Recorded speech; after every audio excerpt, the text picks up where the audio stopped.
vai o senhor? Seja bem-vindo mais uma noite no nosso Tribuna, viu? Obrigado por estar conosco. Eu quem agradeço a oportunidade e, sobretudo, aqueles que permitem que nós possamos visitá-los nesse dia tão importante, um dia de segunda-feira, começando Pois é. uma semana que tem que ser marcada pela esperança e pela paz. Assim esperamos, né, desembargador? A gente está realmente precisando de bastante paz e de incentivo, né? Crime versus poder. O senhor acha que a magistratura brasileira está se sentindo um pouco justiceira nesse momento? Eu acho que não. Eu acho que a magistratura brasileira tem cumprido o seu papel e nós, juízes, recebemos as denúncias, nós não podemos encaminhar para o vizinho, nós temos que ser responsáveis por elas. Às vezes, um de nós fica muito destacado perante a mídia. É o caso do colega Sérgio Moro, que, por sua atividade, por sua coragem, por sua responsabilidade, acaba por ser um protagonista que todo o povo brasileiro acaba apontando como um representante do judiciário. Mas ele é apenas um. Nós somos mais de 14 mil no Brasil todo e procuramos cumprir nossas funções. Nós celebramos e lembramos há pouco tempo, e 6 de novembro nós vamos fazer uma cerimônia no Rio para lembrar o assassinato da colega Patrícia Scioli. Sim, verdade. O que ela fazia? Ela procurava julgar, dentro dos critérios da lei e da Constituição, aqueles que, organizados para a prática criminosa, queriam subjugar o Estado do Rio de Janeiro. E ela pagou com a vida isso. E hoje, nesse processo tão rumoroso que corre no Rio, na Justiça Federal e outros na Justiça Estadual, acaba surgindo o quê?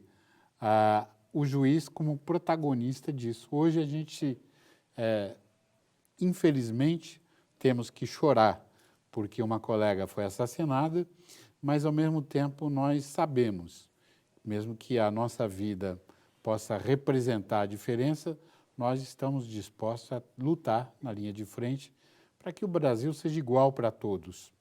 Organizações criminosas, Fábio e meu telespectador, não podem se assenhorar do poder, comandar de dentro de uma penitenciária um país e manter as pessoas reféns de uma situação como essa. Aliás, a gente tem visto isso de uma maneira impressionante, né? Como a gente muitas vezes não tem nem sinal de celular aqui fora e dentro das penitenciárias me parece que tem antenas lá dentro que eles conseguem falar com uma facilidade incrível, né?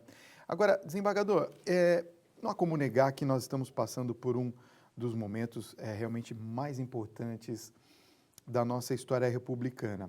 Por exemplo, fatos ocorridos nos últimos meses nos deixaram estarrecidos. Na semana passada, por exemplo, tivemos, já que o senhor citou o Sérgio Moro, o destaque para a condenação do ex-presidente Lula. Como que o senhor vê, como que o senhor pode explicar isso tudo que tem acontecido no Brasil nesses últimos anos? Nós descobrimos um caminho da justiça utilizando o judiciário, ou o judiciário, como diz uma parte da opinião, está se politizando? Nós não... Muita gente diz que o judiciário está se politizando, né? Sim. Mas, na realidade, isso não ocorre, porque nós resolvemos aquilo que chega para as nossas mesas através das denúncias apresentadas pelo Ministério Público Federal, Estadual e Militar. Então, e eleitoral também. Então, nós temos que aplicar a lei. E, muitas vezes, fazemos isso sem olhar quem. O ex-presidente Lula não é porque é uma figura destacada na sociedade que vai deixar de ser responsabilizado. Ainda semana passada, nós tivemos o oferecimento do relatório em torno da imputação, da acusação criminal contra o presidente da República, e isso também nos entristece. Mas o que está em jogo ali na Câmara Federal não é um julgamento criminal, porque não é o Supremo, o Supremo Tribunal não é a Câmara Federal. Ali está se dizendo apenas se essa acusação será processada agora ou se aguarda a saída do presidente para ser julgada no Supremo Tribunal Federal. Porque a acusação é de um crime comum. A acusação não é de um crime de natureza política. E é por isso que não está ali a se julgar o processo de impedimento ou impeachment. Ali está sendo julgada uma questão criminal, porque o presidente acabou enredado numa narrativa que o seu advogado diz que não é real, que aquilo... E realmente, quando nós vamos examinar essa acusação profundamente, nós vamos verificar que ela tem falhas. E lamentamos até ter que tratar de um tema como esse, envolvendo o presidente da República, mas nós precisamos tratar disso tecnicamente. Por maior consideração que tenhamos ao Procurador-Geral da República, ele tem a responsabilidade da tribuna, onde ele fala em nome do povo. E essa tribuna não pode acabar envolvida numa guerra política. O que a gente nota é que houve afastamento da presidente Dilma, veio o presidente Michel Temer a assumir, surge um embate político imenso envolvendo o PT e agora o leque se abre em torno de todos os partidos. E o judiciário está ali para resolver essas questões e nós temos não nos envolvido nas lutas políticas, na medida do possível, mas temos trabalhado em mostrar para a sociedade que nós somos imparciais, que nós vamos julgar o caso de acordo com a prova dos autos. Só uma coisinha, o senhor acha que houve exageros de alguma das partes ou não?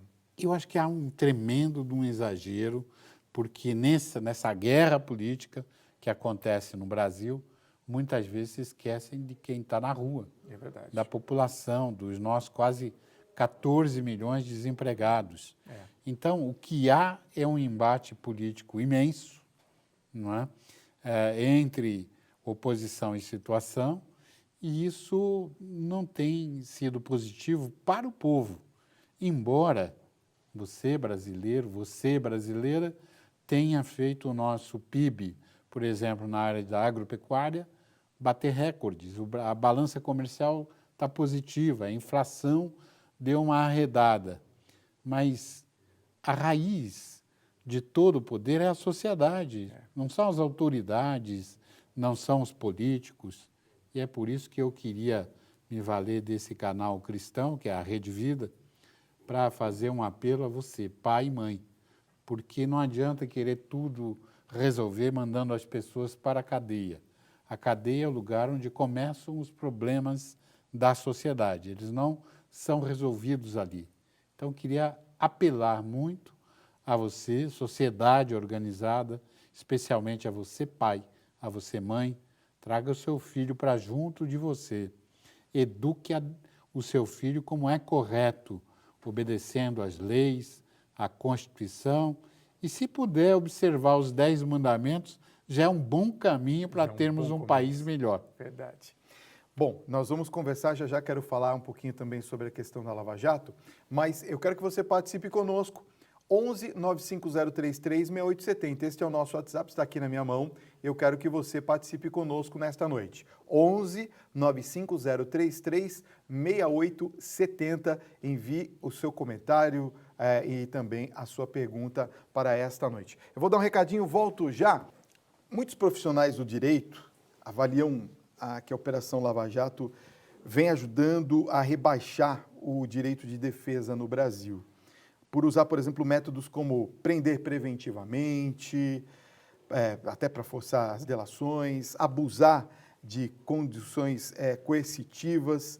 O senhor vê desse jeito? Como é que o senhor pensa dessa análise que está sendo feita sobre a Operação Lava Jato? A criminalidade se organizou e a sociedade se vê enfraquecida com uma leitura muito, vamos dizer, muito complacente da lei penal. Então, a partir da Operação Lava Jato, a leitura do Código Penal, do Código de Processo Penal, ganhou esses contornos. Eu não sou partidário de condução coercitiva de quem não foi convidado para depor. Eu acho que isso, de certo modo, afronta garantias básicas do cidadão. Mas respeito àquilo que vem sendo feito em situações extremas, porque o volume dos prejuízos causado ao país é tão grande, é tão macro, que nós ou tomamos uma atitude para apurar a realidade dos fatos e para inibir a criminalidade, ou nós vamos ter que conviver com isso. E eu acho que tem que haver um momento também de ponderação, de calma, tem que, até nas guerras, tem um momento que alguém passa com uma bandeira branca e as hostilidades cessam. Então, não acho adequado dizerem, por exemplo, enquanto tiver bambu, vou mandar flecha, porque a tribuna do procurador-geral ou de um procurador da República ou do Estado é algo extremamente responsável, é algo extremamente complexo. E nós não podemos fazer tudo o que a gente quer, na hora que quer. Às vezes é preciso ter um tempo para amadurecer ideias, para dar um tempo de paz para o próprio país. Eu queria me valer desse programa para fazer também aqui, posso fazer um entre aspas aqui? Por favor. Eu participo do Conselho da Faculdade Federal de Medicina em São Paulo, a Unifesp. E o ministro da Saúde, nosso querido ministro Ricardo Barros, ele cortou a verba de REUF do nosso Hospital São Paulo, um dos maiores hospitais do Brasil, que atende toda a população indígena brasileira, que atende um número imenso de pessoas. O nosso volume de atendimento no Hospital São Paulo é de 30 mil pessoas mês. Com a corte da verba de REUF, isso vai para 300 pessoas por mês. Imagine o caos que isso provoca. Então, fica aí o meu apelo ao ministro Ricardo Barros. Já levei uma carta ao presidente da República, porque represento a comunidade nesse conselho, e eu acho que ele vai ter a sensibilidade de rever, de restabelecer a verba. O que dizem é que o Hospital São Paulo não é um hospital universitário. É mais velho do que o Hospital São Paulo, como um hospital universitário, um hospital quase centenário, não é? E conhecido em nossa cidade, em nosso estado. Mas, perdão, foi um... Não, tá certo, tem que falar mesmo. Nós temos que abrir o espaço para que o convidado possa também colocar e expor as suas opiniões. Aqui a casa é do povo e o Tribuna Independente tem essa característica, com certeza. E a Rede Vida é tão comprometida com o povo, né? Com Acho certeza. que o povo desassistido Com certeza. é uma coisa complexa. Desembargador Henrique Nelson Calandra, que medidas poderiam ser tomadas, por exemplo, para desarticular as facções criminosas? Porque nós vemos que os presídios federais, me parecem, depois das últimas notícias que obtivemos, parece que perdeu o controle da situação, ou é algo que já existia e nós não tínhamos conhecimento disso? Eu acho que faltava a divulgação desses episódios, né? O César Bittencourt, que foi procurador, foi promotor de justiça, ele escreveu um livro, Falência da Pena de Prisão, onde ele dizia que as organizações criminosas iam se apresentar como um partido político e querendo destruir o próprio Estado. A gente assiste isso hoje nessas operações da Justiça Federal e da Polícia Federal, onde organizações criminosas vêm a público confessar, até em delação premiada, que conseguiram corromper mais de 2.000 políticos. Quer dizer, isso demonstra um poder imenso, poder financeiro, poder estratégico dessas organizações criminosas. Então, para debelar isso, precisa cortar o suprimento, a parte financeira. E foi pensando nisso que, décadas atrás, o ministro Gilson Dipp e eu participamos de um foro internacional e apontaram o dedo para o nosso nariz. Vocês firmaram um tratado em Viena na década de 50, até hoje vocês não cumpriram, para evitar a lavagem de dinheiro no Brasil. E nós criamos o COAF, Foi criado o COAF pelo governo brasileiro, cumprindo aquela obrigação do tratado, e hoje o Brasil faz uma malha fina na parte financeira. A luta é imensa, porque o código de ética da organização criminosa é sentença de morte contra o Estado organizado. Então, muitas vezes, o telespectador vê as operações da Justiça Federal, da Justiça Estadual, pode achar que nós estamos exagerando, mas acho que o Brasil está retomando gradativamente o controle da situação. Prisão não é solução. Prisão é aquilo que nós temos.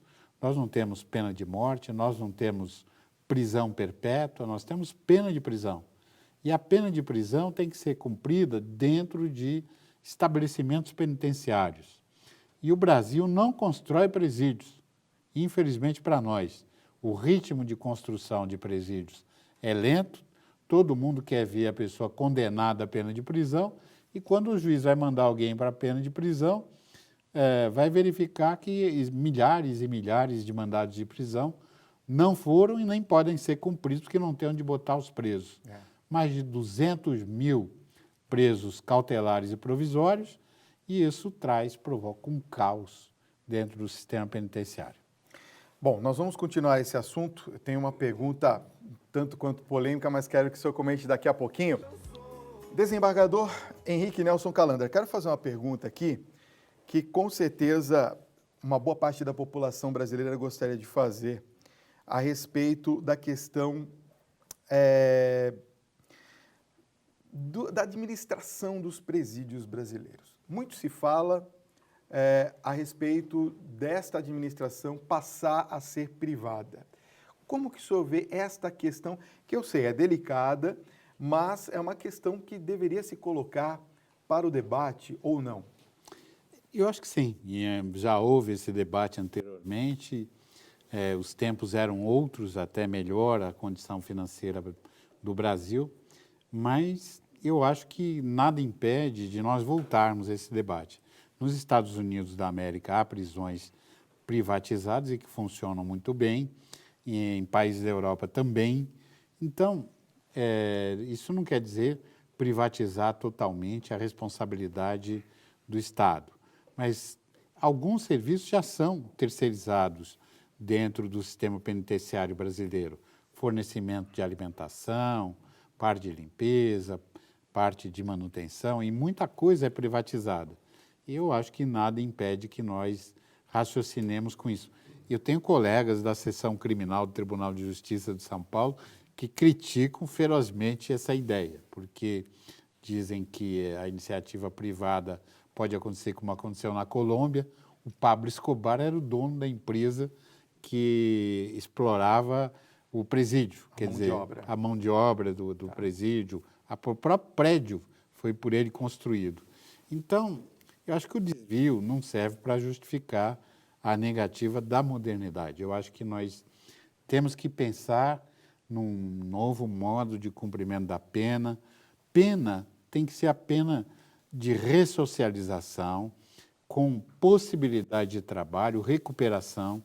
A FAESP, aqui no estado de São Paulo, Fábio, ela fez um programa de alfabetização da população carcerária, aqui no interior do estado, em convênio com o Tribunal de Justiça. E quanta gente saiu do sistema. Nós criamos um sistema de recuperação de presos no estado de São Paulo, que o nosso índice de reincidência era mínimo. 90% dos presos que passaram por esse sistema não voltaram a delinquir. Era um sistema que envolvia a Igreja Católica, envolvia outros segmentos religiosos, sociedade como um todo, e nós conseguimos esse trabalho de recuperação do preso. Ou a sociedade, ora, olha para o problema da delinquência, e olha de frente para isso, e participa realmente desse debate de modo amplo, ou nós vamos ficar com presídios não fabricando esperança de recuperação, mas fabricando novos delinquentes, mais graves delinquências ainda, e a possibilidade do Estado ser um Estado vitimado. Hoje, Você não tem segurança para sair à rua.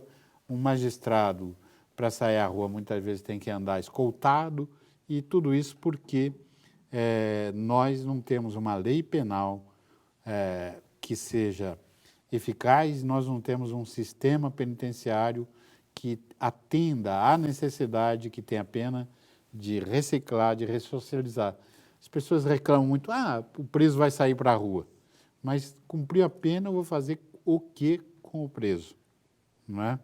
Cumpriu a pena, tem que voltar Tem que à ser, sociedade. tem que ser solto. Aí você solta o preso sem nenhum acompanhamento, sem um agente penitenciário para acompanhar a reinserção dele, o crime não pede licença, a organização criminosa não pede licença. Instantes depois ele está recrutado para participar de outros crimes mais graves do que aquele que levaram ele até o presídio. Uma rápida resposta, na sua opinião, a corrupção se resolve com a cadeia? Não, corrupção se resolve com atitude, com ética e, sobretudo, com o trabalho de toda a sociedade.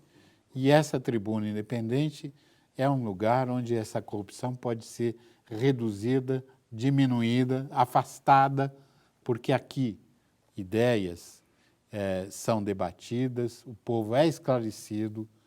Votar é a arma mais eficiente contra a corrupção. Desembargador, muitíssimo obrigado pela sua presença. Obrigado. Um prazer recebê-lo, Obrigado, viu? Fábio.